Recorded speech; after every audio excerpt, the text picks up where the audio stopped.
My name is Amber, and at 29 years old, I never imagined I'd be flipping through my wedding album with such mixed emotions. The photos are beautiful, capturing every moment of joy from that perfect spring day. But there's something glaringly obvious in every family photo: the empty spaces where my parents should have been standing. They skipped my wedding because I committed the ultimate sin in their eyes. I married before my younger sister Madison, their golden child. Before I share how their perfect family image finally crumbled, I'd love to know where you're watching from. Please subscribe and like if you've ever felt like the black sheep in your family. Growing up in Greenwich, Connecticut, I thought our family was normal. My father, Richard, was a senior executive at one of the largest insurance companies in Hartford. He wore the same style of Brooks Brothers suits every day, drove his Mercedes to the office at exactly 7:30 each morning, and measured success by the size of quarterly bonuses and the envy in his colleagues' eyes. My mother, Patricia, was a former Miss Connecticut runner-up who transformed herself into the perfect suburban socialite.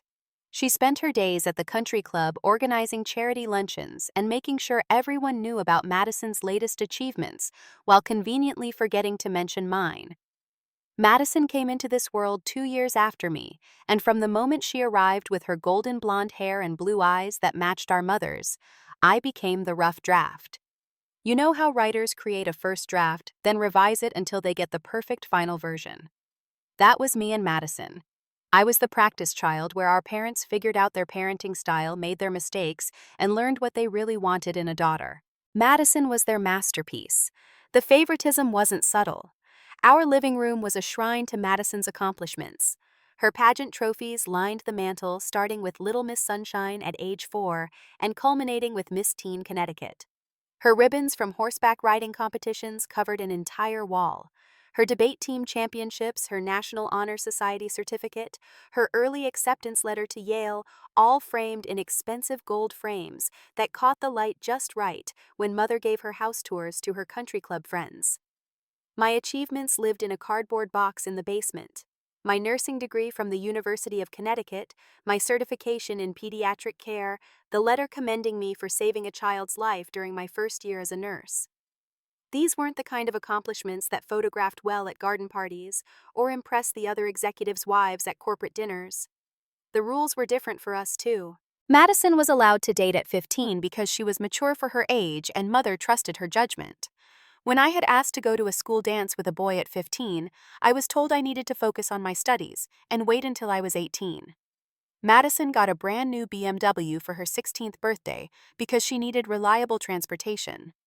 I got a used Honda Civic when I turned 18, and only after I agreed to work part-time to pay for the insurance. When it came time for college, my parents sat me down and explained they could contribute $10,000 a year toward my education, and I should choose an affordable state school. 2 years later, they didn't even blink when Madison's Yale tuition came in at $70,000 a year. She was worth the investment, they said. She was going places. Pre-med, they told everyone, though, Madison switched to law after one semester of organic chemistry. But the most important unspoken rule in our family was about the timeline, the proper order of things. Madison, as the jewel of the family, was supposed to reach all the major milestones first. It didn't matter that she was younger. She was supposed to have the first serious relationship, the first engagement, the first wedding. This would maintain the narrative my parents had carefully crafted, that Madison was more successful, more desirable, more everything than her older sister. I understood this rule. I had lived by it for 27 years, always stepping aside, always dimming my light so Madison's could shine brighter. But then I met Marcus, and everything changed. Marcus worked as an EMT at the same hospital where I was a nurse. He wasn't the kind of man my parents would have chosen for either of their daughters. He didn't come from money. His father was a plumber and his mother taught elementary school. He drove a pickup truck instead of a luxury sedan. He preferred hiking boots to Italian leather shoes. But Marcus saw me, really saw me in a way no one in my family ever had. He noticed when I was tired after a 12-hour shift and would bring me coffee just the way I liked it. He celebrated with me when I was promoted to charge nurse, taking me to dinner at a little Thai place where we could talk for hours. He held me when I cried after losing a patient, a 7-year-old with leukemia who had been fighting so hard. Marcus understood that being a nurse wasn't just what I did, it was who I was, and he loved me for it. His family was everything mine wasn't. They had Sunday dinners where everyone talked over each other, sharing stories and laughing until their sides hurt. His mother, Rosa, hugged me the first time we met and said she could see how happy I made her son. His father, Tony, taught me how to fix a leaky faucet and told me I was welcome in their home anytime. They didn't care about appearances or social status. They cared about character, kindness, and whether you took your shoes off at the door. Meanwhile, Madison was in her second year of law school, dating Derek, an investment banker who looked perfect on paper. He had the right pedigree, the right job, the right golf handicap. My parents were already planning the wedding in their heads, a June ceremony at the country club with 400 of their closest friends. Madison would be the first to marry, maintaining the natural order of things, and then maybe I could quietly marry Marcus a respectable year or two later. But life doesn't always follow the timeline we set for it. Marcus proposed on a Saturday morning in October, 2 years after our first date. We were hiking our favorite trail in Sleeping Giant State Park, the leaves creating a canopy of gold and crimson above us. When we reached the summit with the entire valley spread out below, he got down on one knee. The ring wasn't huge, but it was perfect. A simple solitaire that caught the morning light and threw tiny rainbows. He had saved for 6 months working overtime shifts to buy it. I said yes before he even finished asking. We sat on that mountaintop for an hour planning our future. A small wedding in the spring, maybe at the botanical garden. A honeymoon somewhere with mountains and clear lakes. Children eventually when we were ready. A life built on love and mutual respect, not on appearances and social climbing. The joy lasted exactly 3 days until we had dinner with my family. I should have known better than to announce our engagement at the monthly family dinner my mother insisted on. These dinners were performance art with my mother directing every scene. The table was always set with the wedding china, even though it was just family. Madison would regale us with stories from law school, my father would talk about his latest promotion or acquisition, and my mother would update us on the country club gossip. I was usually relegated to passing dishes and clearing plates. But that night, I had news worth sharing. When Madison finally paused in her monologue about her law review article, I cleared my throat. Marcus squeezed my hand under the table. I held out my left hand and said the words I had practiced in the car. Marcus and I are engaged. We're planning a spring wedding. The silence was deafening. My mother's fork clattered onto her plate. My father's jaw tightened the way it did when he was calculating risk assessments. Madison's eyes darted between my parents, waiting for her cue on how to react. Finally, my mother forced a smile that didn't reach her eyes. How wonderful, she said, her voice pitched just a little too high. Madison added her congratulations, but I could see the confusion in her eyes. This wasn't part of the plan. After dinner, my mother asked me to help her in the kitchen. The moment we were alone, her mask dropped. "What are you thinking?" she hissed, gripping my arm hard enough to leave marks. "You know Madison should marry first. It's what we've all agreed on." I hadn't agreed to anything. I told her I was 29 years old, that Marcus and I had been together for 2 years, that we were ready. She shook her head like I was a child who didn't understand basic math. "Madison and Derek are close to getting engaged. You need to wait. It's only fair." Fair. That word had haunted my entire childhood. It was fair that Madison got the bigger room because she needed space for all her trophies. It was fair that Madison got the new car because she had farther to drive. It was fair that Madison got the expensive college because she had more potential. Now it was fair that I put my life on hold so Madison could check off the marriage box first. My father approached it like a business negotiation. He called me into his home office, the one with leather-bound books he'd never read, and a globe that still showed the Soviet Union. He laid out the situation like a PowerPoint presentation. Madison was on track to make partner at her firm within 5 years. Derek came from a good family with connections that could benefit everyone. Their wedding would be a social event that would elevate our entire family's standing.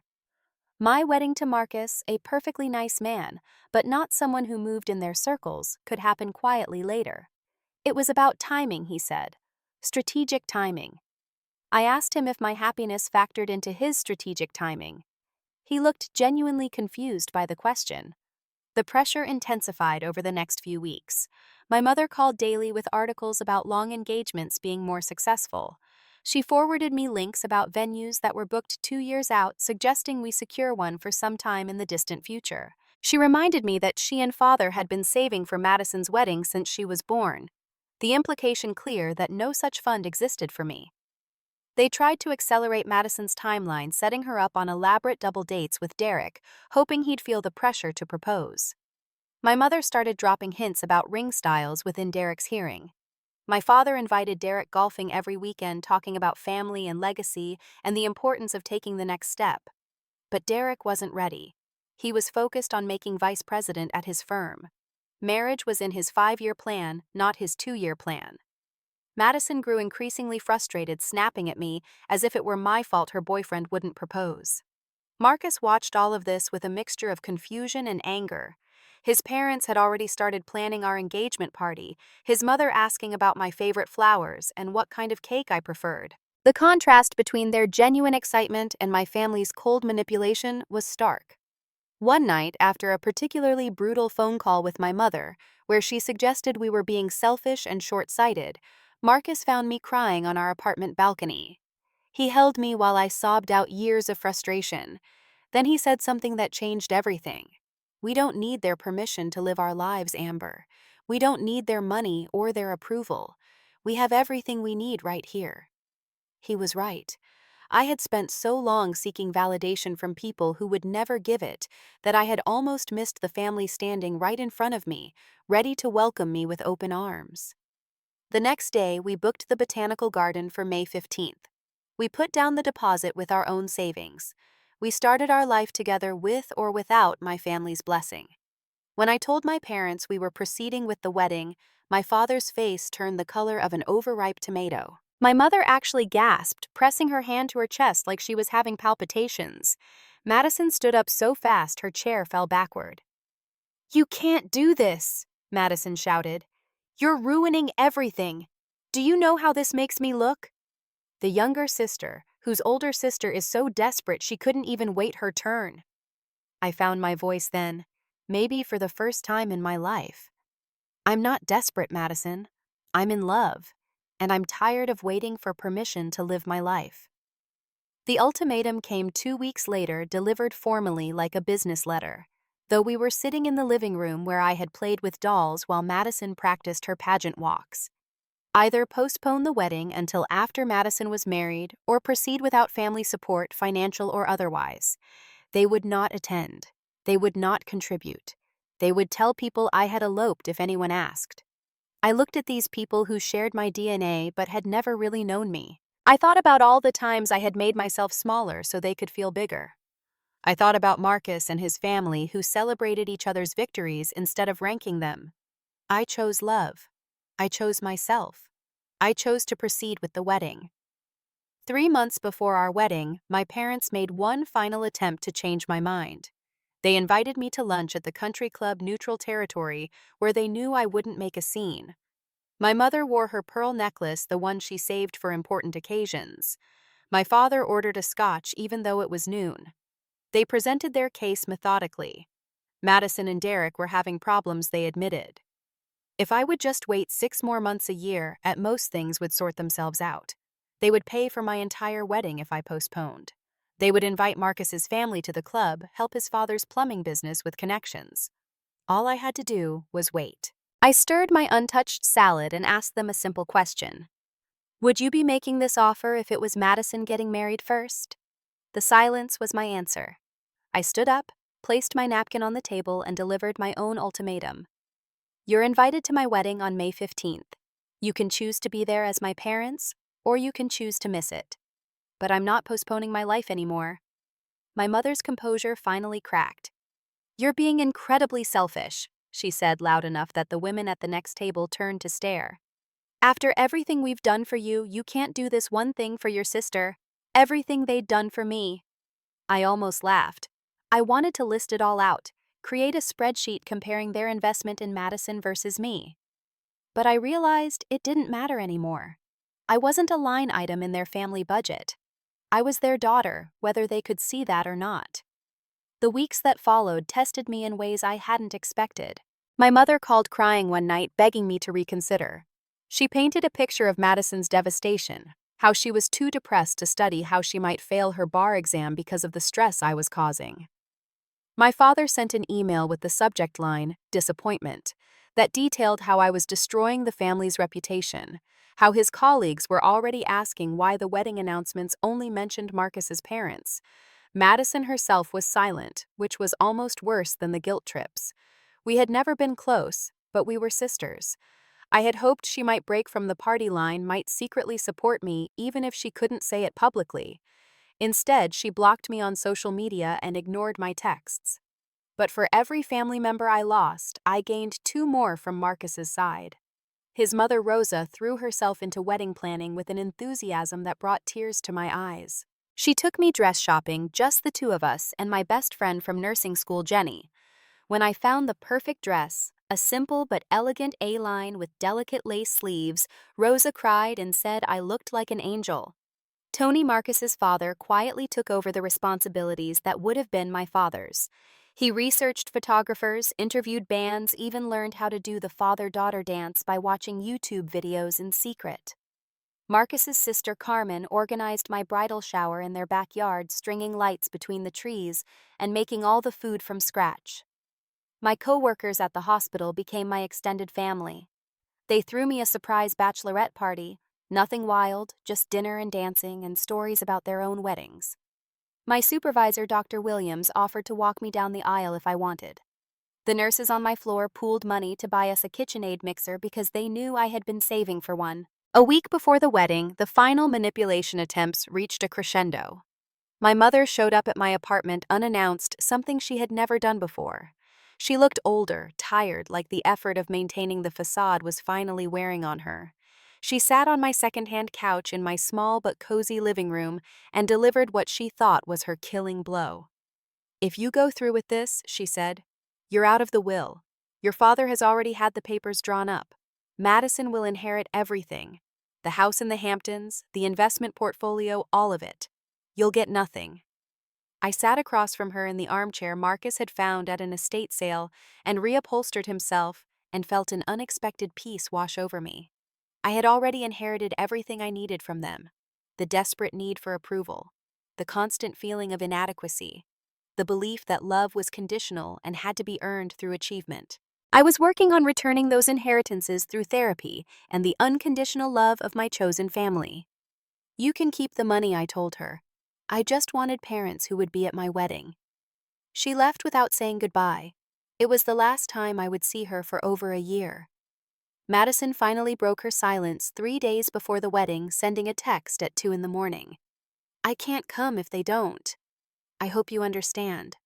I'm caught in the middle." She wasn't caught in the middle.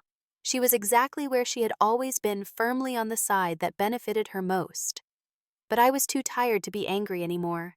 I texted back that I loved her, and the door would always be open if she changed her mind. The extended family divided into camps.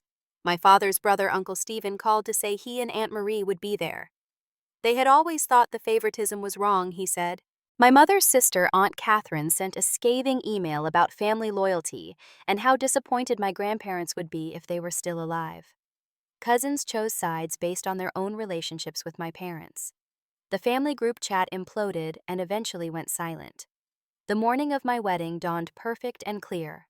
The botanical garden was in full spring bloom with cherry blossoms creating a pink canopy over the ceremony space. Rosa helped me into my dress, zipping it up with the same care she must have used when dressing her own children for their first day of school. Jenny and my nursing friends fluttered around me, adjusting my veil, touching up my lipstick, telling me I was glowing. Tony knocked on the bridal suite door wearing a new suit he had bought specifically for this occasion. He had written notes on an index card about not stepping on my dress and remembering to smile. When he saw me, his eyes filled with tears. "You look beautiful, mija," he said, using the endearment he usually reserved for Carmen. "Marcus is a lucky man, but I think we're the lucky ones getting you as a daughter." The photographer recommended by Rosa's cousin was gentle about the family photos. She didn't ask about my parents after the first awkward explanation. Instead, she focused on the family I had, creating beautiful shots of Marcus's extended family surrounding us with love. There's one photo where Rosa is adjusting my veil, while Carmen holds my bouquet, and Tony and Marcus's brother Miguel are laughing at something Marcus said. That photo sits on our mantle now, proof that family isn't just about blood. The ceremony itself was small, only 75 people, but every single person there wanted to be there. No obligatory invitations, no political guest list. Marcus's cousin played guitar as I walked down the aisle. Jenny's daughter scattered rose petals with the serious concentration of a 5-year-old with an important job. Uncle Stephen sat in the front row where my parents should have been giving me an encouraging nod as I passed. Marcus's vows made everyone cry. He talked about how I had been taught I wasn't enough, but how I was everything to him. He promised to spend our life together, reminding me of my worth, celebrating my victories, and building a family based on unconditional love. My vows were simpler, but no less true. I promised to choose him every day, to build our own traditions, and to create a home where everyone was welcome and no one had to earn their place at the table. Dr. Williams gave a speech at the reception about watching me grow from a nervous new nurse to a confident leader who saved lives every day. Jenny talked about friendship and chosen family. Miguel told embarrassing stories about Marcus as a kid, and Carmen welcomed me officially to the chaos that was the Rivera family. But the most powerful moment came during the mother-son dance. Rosa had requested the DJ play "Simple Man" by Lynyrd Skynyrd, a song about a mother's wishes for her son. Halfway through, she motioned for me to join them. The three of us swayed together, and Rosa whispered in my ear that I was the daughter of her heart now, and nothing would ever change that. We had saved for a simple honeymoon, planning to drive to Maine and rent a cabin by a lake. But Marcus had been working extra shifts for months without telling me. At the reception, he announced we were going to Italy for 2 weeks. He had researched small villages in Tuscany where we could hike and eat and just exist together without the weight of family drama. As we left the reception surrounded by sparklers and well-wishes, I looked back one more time at the botanical garden. The empty chairs we had reserved for my parents were still there, a physical reminder of their absence. But around them were dozens of filled chairs, people who had chosen to witness our love, to support our union, to be our family. The photographer captured one last image as we drove away. Marcus and I in the back seat of Miguel's decorated car, looking at each other. Instead of the camera, my veil flowing behind us, his hand holding mine, both of us laughing at something only we knew. That photo would later go viral on the photographer's Instagram with the caption, "When love is enough." My parents would see it shared by one of their country club friends who didn't know the backstory. I'm told my mother had to leave the room. 6 months after our wedding, life had settled into a rhythm that felt like home. Marcus was halfway through his paramedic training, coming home exhausted, but excited about the advanced procedures he was learning. I had been promoted to nurse manager of the pediatric ward, a position that came with more responsibility, but also more regular hours.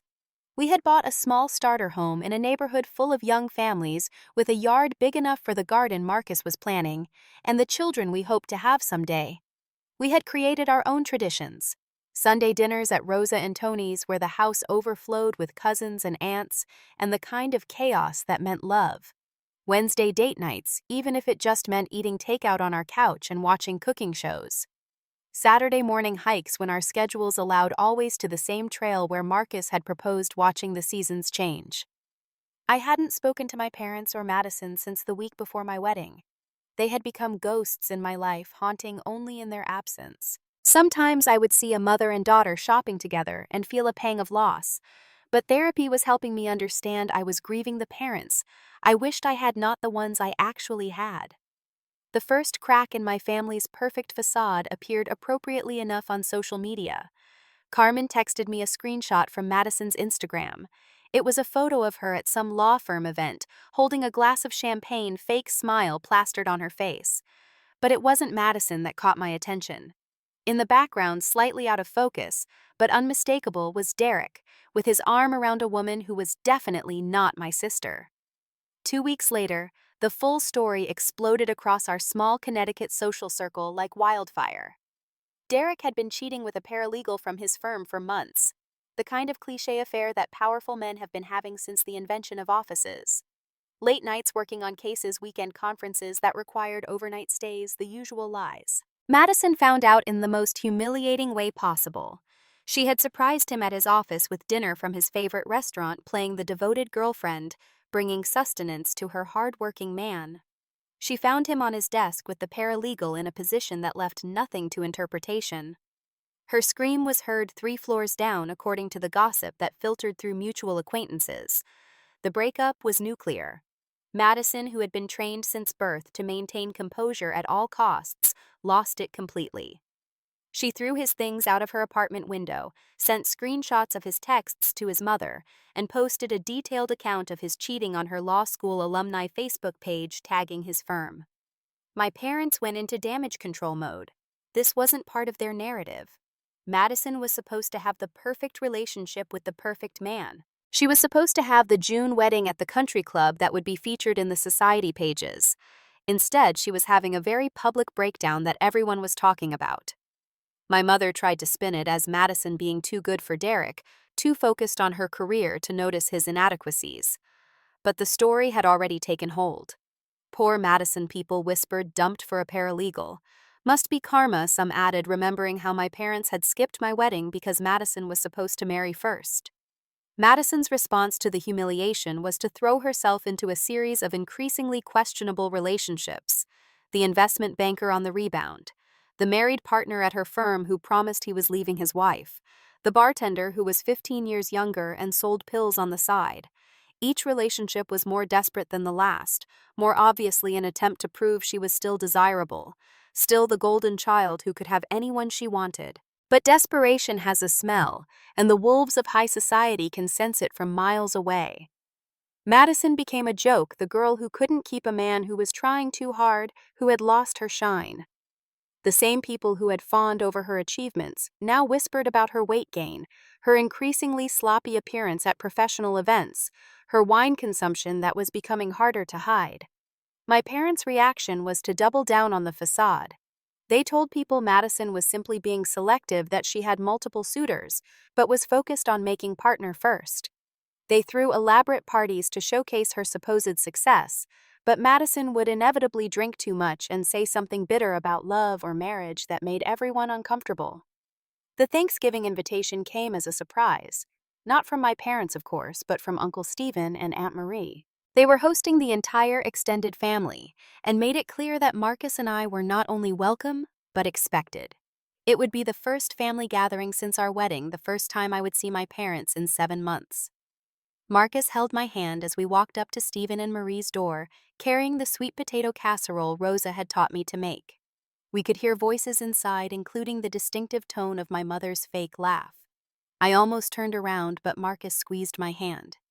"We belong here as much as anyone," he reminded me. The room went silent when we walked in. My mother's face cycled through emotions like a slot machine before landing on cold indifference. My father simply turned away, resuming his conversation with my cousin about the stock market.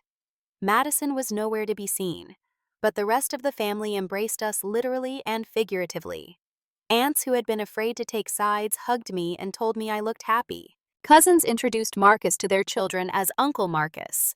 Uncle Stephen loudly announced that the family was complete now that we had arrived. Dinner was awkward with my parents sitting as far from us as possible. But something had shifted in the family dynamics. People asked Marcus about his paramedic training with genuine interest. They congratulated me on my promotion. They treated us like a married couple, which we were, despite my parents' refusal to acknowledge it. Madison arrived halfway through dinner, clearly drunk, wearing a dress that was too tight and makeup that was too heavy. She stopped when she saw us swaying slightly in her designer heels. I waited for the confrontation, the scene, but instead, she just looked tired. She took the only empty seat, which happened to be across from me, and spent the meal pushing food around her plate. After dinner, I found her crying in the bathroom, mascara running down her cheeks in black rivers. For a moment, we were just sisters, not golden child and spare. I handed her tissues and helped her fix her makeup. She looked at me in the mirror and said 3 words. "You were right." Then she left before I could respond. The country club gossip reached me through Jenny, whose neighbor was a member. Apparently, my parents' absence at my wedding had become a scandal that wouldn't die. Every time they attended an event, someone would ask about their daughter's wedding, forcing them to either lie or admit they hadn't attended. The fact that photos from my wedding were circulating on social media, showing Marcus's large, loving family and my parents' conspicuous absence, only added fuel to the fire. My mother's position on various charity boards was being quietly questioned. How could she chair the Family Values Foundation when she had skipped her own daughter's wedding? My father's boss had made pointed comments about work-life balance and the importance of supporting family. Their carefully constructed image was developing cracks that no amount of money or spin could repair. Then came the phone call 8 months after my wedding. It was my mother, her voice missing its usual controlled modulation. Madison needed help. She had been drinking, had gotten into an argument with her latest boyfriend at a restaurant, and had caused a scene that ended with the police being called. No charges were filed, but the damage was done. Could I please come talk to her? The irony was thick enough to choke on. They needed me now. The daughter they had dismissed, whose wedding they had boycotted, whose happiness they had tried to destroy. They needed me to fix their golden child because I was the stable one, the nurse, the one who had built a life on substance rather than appearances. I told her I would think about it and hung up. Marcus found me sitting on our porch staring at the vegetable garden he had planted.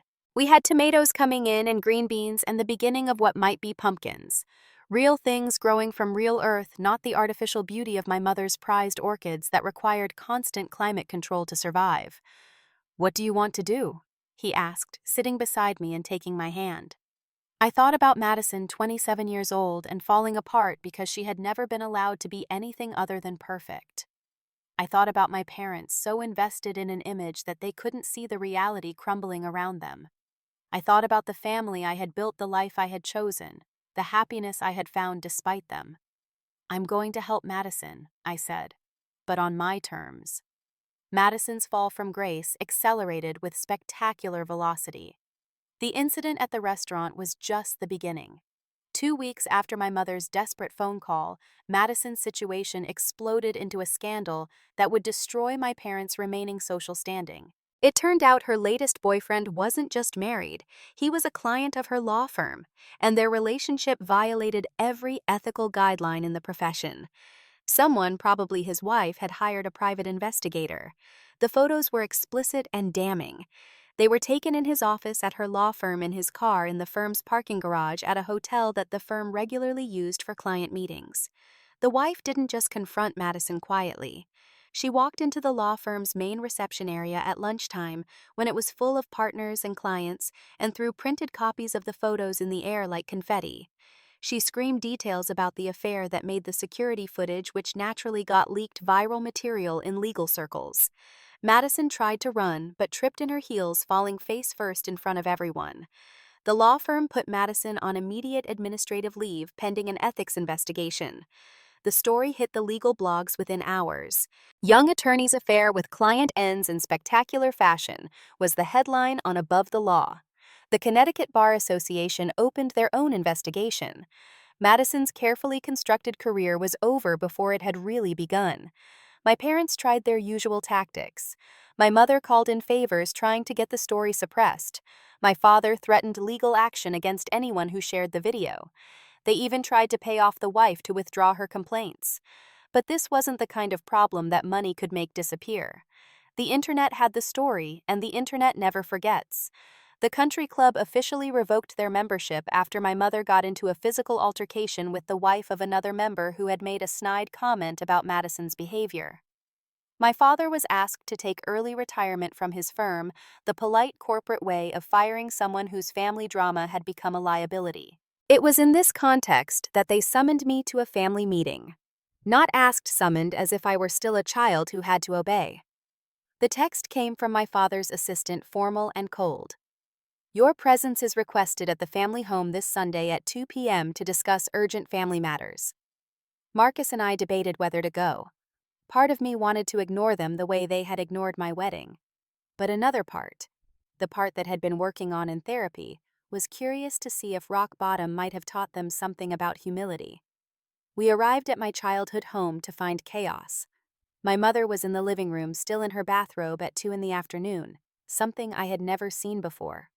Her usually perfect hair was unwashed, her face bare of makeup. She looked like a stranger. My father was in his study on the phone with what sounded like their lawyer, his voice rising and falling in waves of anger and desperation. Empty scotch bottles lined his usually pristine desk. Madison was passed out on the couch wearing the same clothes she had been photographed in 3 days earlier. The smell of alcohol radiated from her like perfume. When my parents finally acknowledged our presence, their request was staggering in its audacity. They wanted me to use my connections at the hospital to get Madison admitted for exhaustion. They wanted me to convince my colleagues to provide medical cover for what was clearly a personal and professional meltdown. They wanted me to lie for them to risk my own career to save what was left of Madison's. I looked at these people who had skipped my wedding because I had violated their arbitrary timeline, who had chosen their image over their daughter, who even now couldn't see beyond their own needs. The anger I had been suppressing for months rose up like bile. "No," I said. Simple, clear, final. My mother actually gasped. "But she's your sister," she said, as if that meant something coming from her. I laid out my conditions with the same cold precision my father had once used to explain why I didn't deserve the same support as Madison. I would help Madison, but only if they met my requirements. First, a public acknowledgement that they had been wrong to skip my wedding. Not a private apology, but a public admission to everyone they had lied to. Second, family therapy, real therapy, not some image rehabilitation consultant. Third, a written apology that I could share with Marcus's family, who had witnessed my pain and deserved to know it was acknowledged. My father's face turned purple. "You're trying to blackmail us when we're vulnerable," he accused. "No," I responded. "I'm setting boundaries with people who have never respected any." They refused, of course, called me selfish, ungrateful, vindictive. My mother cried about how I was kicking them when they were down. My father threatened to contest my grandmother's small inheritance that had come to me directly. They pulled out every manipulation tactic they had ever used, but I had been inoculated by months of therapy and the love of a real family. Marcus and I left them there in their crumbling mansion with their broken daughter and their shattered image. But as we drove away, I made a decision. I would help Madison not for them, but for the sister she might have been if she hadn't been molded into their trophy. I reached out to Madison directly, bypassing my parents. I found her at her apartment surrounded by empty wine bottles and termination paperwork from her firm. She looked up at me with eyes that had lost all their golden child shine. "Why are you here?" she asked. "After everything, why would you help me?" "Because you're my sister," I said. "And because I know what it's like to be trapped in their version of who you should be." Madison broke down, then really broke down. Not the pretty crying she had been taught for pageants, but ugly, body-shaking sobs. She told me about the pressure, the constant need to be perfect, the fear that if she wasn't the golden child, she would be nothing at all. She told me about developing an eating disorder in high school that our mother had ignored because it kept her pageant thin, about the anxiety medication she had been hiding since college, about the therapy she had wanted but been forbidden from getting because it would mean admitting imperfection. I helped her find a treatment program, a real one, not the spa-like retreat our parents had suggested. I drove her there myself, held her hand through intake, promised to visit every week. As I was leaving, she grabbed my hand and finally said the words I had waited years to hear. "I'm sorry I wasn't a better sister. I'm sorry I let them use me against you. I'm sorry I missed your wedding." The public embarrassment of our family continued to unfold like a soap opera. My mother was arrested for DUI after leaving a desperate lunch where she had tried to convince her former friends to support Madison. The mugshot was brutal, her face puffy and makeup smeared. It appeared on every local gossip blog within hours. My father's firm discovered some irregularities in his expense accounts, nothing criminal but enough to justify converting his early retirement to a termination with cause. The investigation revealed he had been using company funds to pay for Madison's apartment and car, claiming them as business expenses. The house went on the market within a month. The official story was downsizing, but everyone knew they couldn't afford it anymore. The legal fees, the loss of income, the severed social connections that had been as valuable as any portfolio, it all added up to financial ruin. Extended family members who had stayed neutral began reaching out to me. My grandmother's sister, still sharp at 92, called to say she had always known my parents were heading for a fall. She had rewritten her will to leave everything directly to me and Madison, bypassing my parents entirely. Cousins shared their own stories of my parents' snubs and manipulations over the years. It turned out I wasn't the only one who had been hurt by their obsession with image. Uncle Stephen organized an intervention of sorts, gathering the extended family to discuss how to handle my parents' downfall. The consensus was that help would be offered, but only with conditions: therapy, humility, and genuine acknowledgement of the pain they had caused. My parents predictably refused, choosing pride over family once again. But the most surprising development came from Marcus's family. Rosa and Tony offered to help pay for Madison's treatment, no strings attached. They had never met her properly. She had never acknowledged their son's marriage to me. But they saw a young woman in pain and responded with compassion. When I told Madison, she cried again, unable to understand kindness without conditions. 2 months into Madison's treatment, I received a call that would change everything. She had made a breakthrough in therapy and wanted me to attend a family session. Not with our parents, but just the two of us, to work through 27 years of manufactured rivalry. The session was brutal and beautiful. Madison admitted things our parents had said about me behind my back, cruel comparisons and dismissive comments that had shaped her view of me as less than. I shared the pain of being erased from family narratives, of having my achievements minimized while hers were celebrated. We both cried for the relationship we could have had if we hadn't been pitted against each other from birth. Madison revealed something that recontextualized our entire childhood. Our parents had told her from age 5 that she was the favorite because I had been a disappointment, that she had to be perfect because I hadn't been, that every achievement of hers was proof that our parents had learned from their mistakes with me. She had spent 27 years trying to earn love she thought was conditional, while I had spent the same time knowing the conditions were impossible to meet. The therapist helped us see that we had both been victims of our parents' narcissism, just in different ways. Madison's golden child status had been its own prison, requiring constant performance and perfection. My scapegoat role had at least allowed me to eventually break free and build an authentic life. After that session, Madison made a request that shocked me. She wanted to have dinner with Marcus and me to finally acknowledge our marriage and apologize to him for her part in our parents' campaign against our wedding. The dinner happened at our small dining room table with Rosa's lasagna and Tony's homemade wine. Madison was nervous, still fragile from treatment, but clearer than I had seen her in years. She looked Marcus in the eye and apologized, not just for missing the wedding, but for years of dismissive behavior. She thanked him for making me happy in a way our family never had. Marcus, because he is the man I fell in love with, accepted her apology with grace.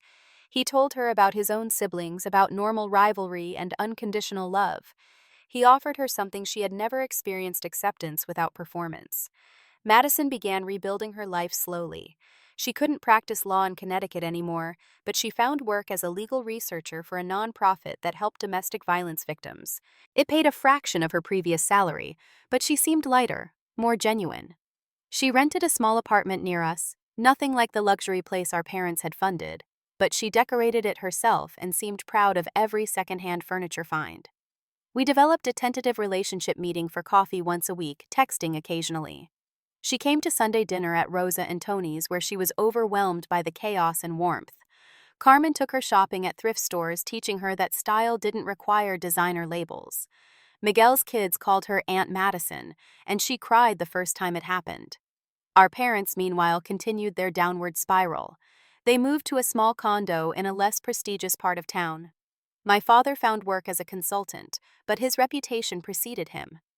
My mother tried to join new social groups, but was rejected, her past behavior following her like a shadow. They reached out once more 6 months after Madison left treatment. The message came through Aunt Marie, who they thought might soften me. They wanted to meet their grandchild, having heard through the family grapevine that I was pregnant. The pregnancy had been a surprise, but a welcome one. Marcus and I had been trying for a few months when it happened. The test turned positive on a Sunday morning, and we sat on our bathroom floor laughing and crying and planning. We told Rosa and Tony first, who immediately started knitting blankets and building a crib. We told Madison next, who hugged me for the first time in years and promised to be the aunt our child deserved. I agreed to meet my parents, but only in the presence of a family therapist. The session was scheduled for a Thursday afternoon in a neutral office that smelled like vanilla candles and had too many throw pillows. My parents looked older, smaller, like all the air had been let out of them. My mother's designer clothes had been replaced with department store finds. My father's perfect posture had collapsed into a slouch. The therapist asked them to explain why they had missed my wedding. For the first time, they couldn't spin. It couldn't make excuses. Under the therapist's steady gaze, they had to admit the truth. They had believed Madison was more valuable. They had prioritized their image over their daughter. They had been wrong. But admitting wrong and understanding wrong are different things. When the therapist asked them to explore why they had valued Madison more, my mother said something that explained everything and nothing. Madison looked like the daughter I always dreamed of having. Blonde, blue-eyed Madison, who could have been my mother's younger sister who validated my mother's faded beauty queen dreams, while I, with my father's dark hair and stubborn chin, was evidence of genetic imperfection. The session ended with no resolution. They wanted access to their grandchild without doing the work to repair our relationship. I told them that wouldn't happen. My child would not be exposed to conditional love, to favoritism, to the toxic dynamics that had damaged both Madison and me. As my pregnancy progressed, the contrast between my two families became even starker. Rosa threw me a baby shower that was full of laughter, practical gifts, and terrible advice from every aunt who had ever given birth. Madison was there helping with games, genuinely excited to become an aunt. My parents sent a gift through Amazon, an expensive stroller with no note. I donated it to the women's shelter where Madison volunteered. When our daughter was born on a snowy January morning, the waiting room was full of Marcus's family. Madison was there too, pacing nervously like an expectant father. When the nurse announced it was a girl, the cheer could be heard 3 floors away. We named her Isabella Rose after Marcus's grandmother and my favorite flower from the botanical garden where we were married. She had Marcus's dark eyes and my stubborn chin, and she was perfect in every way that had nothing to do with appearances. Madison held her carefully like she was made of spun glass. "I won't let anything happen to her," she whispered. "I won't let her grow up feeling less than." She kept that promise, becoming the fiercely protective aunt who showed up for every milestone, who read stories and sang off-key lullabies.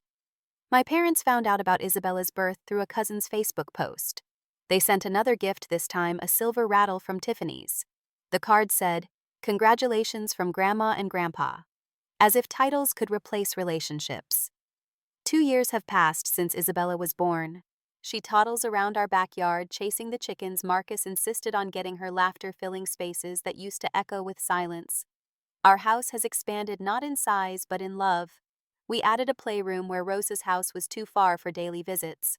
The walls are covered with finger paintings and crayon masterpieces, the kind of art my mother would have hidden away. Madison is a constant presence in our lives now, the aunt who shows up. She takes Isabella to the park every Saturday, teaching her to be brave on the swings and kind to other children. She's working on her own recovery, still attending therapy weekly and AA meetings twice a week. She's been sober for 18 months, a milestone we celebrated with cake and tears. She met someone 6 months ago, another person in recovery named James, who works as an addiction counselor. He's nothing like the men our parents would have chosen, no pedigree or trust fund, just kindness and understanding. He makes Madison laugh. Real laughter, not the performed tinkling our mother taught her. They're taking it slow, building something real on a foundation of honesty. My parents attempted reconciliation once more on Isabella's 2nd birthday. They showed up uninvited to her party at the park, dressed formally for what was clearly a casual gathering. My mother held a perfectly wrapped present. My father carried an envelope that probably contained a check. Isabella hid behind my legs, not recognizing these strangers who shared her blood, but not her life. Rosa stepped forward, protective as always, while Tony quietly positioned himself between them and the party guests.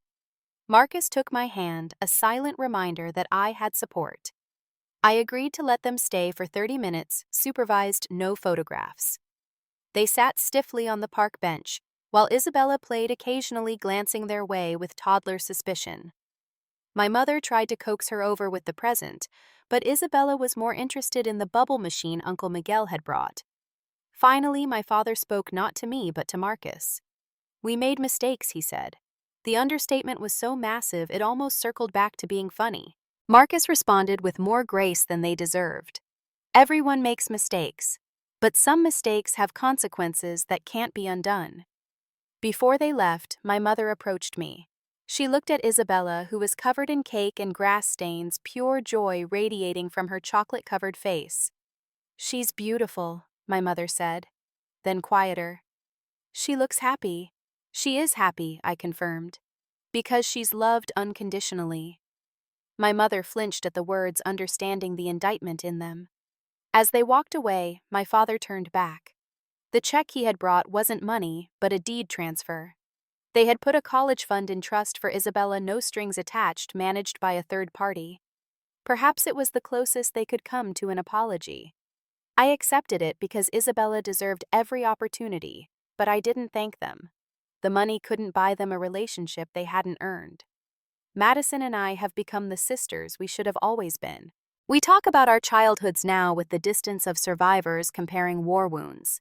She tells me about the pressure she felt to be perfect, the eating disorders our mother encouraged, the anxiety that ate her from the inside. I tell her about the loneliness, the erasure, the constant feeling of not being enough.